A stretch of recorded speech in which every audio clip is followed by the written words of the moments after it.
What if I told you your morning cup of coffee helped change the world? Every day, millions of Americans start their morning with coffee. But few realize that the modern coffee culture began nearly 500 years ago inside the Ottoman Empire, where tiny coffeehouses became places that shaped politics, business, and history.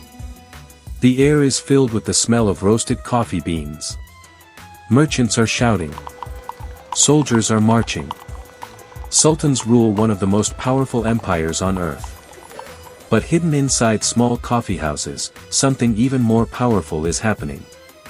People are gathering, talking, debating politics, sharing ideas, and quietly changing history. This is the incredible story of how the Ottoman Empire turned coffee into a global obsession. It all began in the early 1500s. Coffee originally grew in the mountains of Ethiopia before spreading across the Arabian Peninsula. In Yemen, Sufi monks drank coffee to stay awake during long nights of prayer. Soon, the Ottoman Empire conquered much of the Middle East, including Yemen. Along with new lands came an extraordinary discovery: coffee. The Ottomans didn't just drink it. They perfected it. Coffee beans were roasted slowly over hot coals, ground into an incredibly fine powder, and brewed in a small copper pot known today as a sez.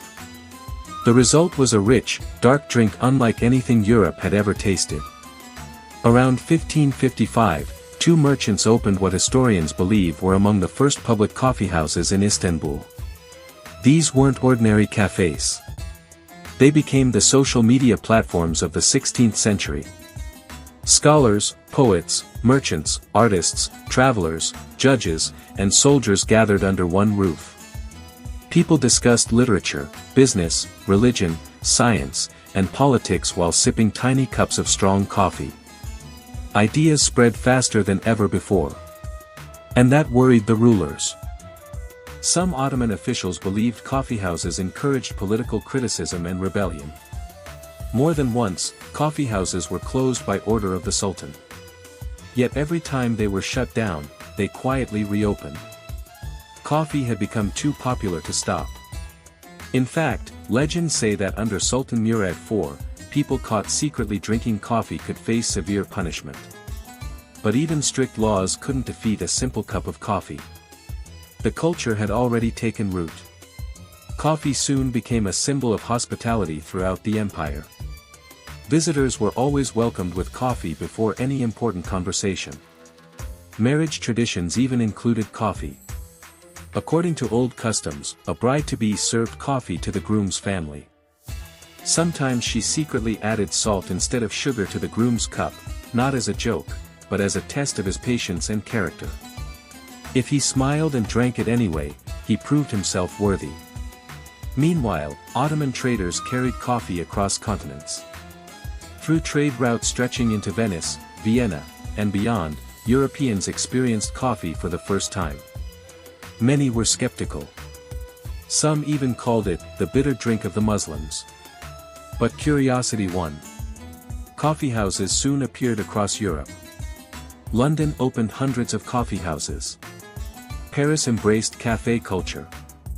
Vienna developed its own famous coffee traditions after Ottoman armies retreated from the city in the late 17th century.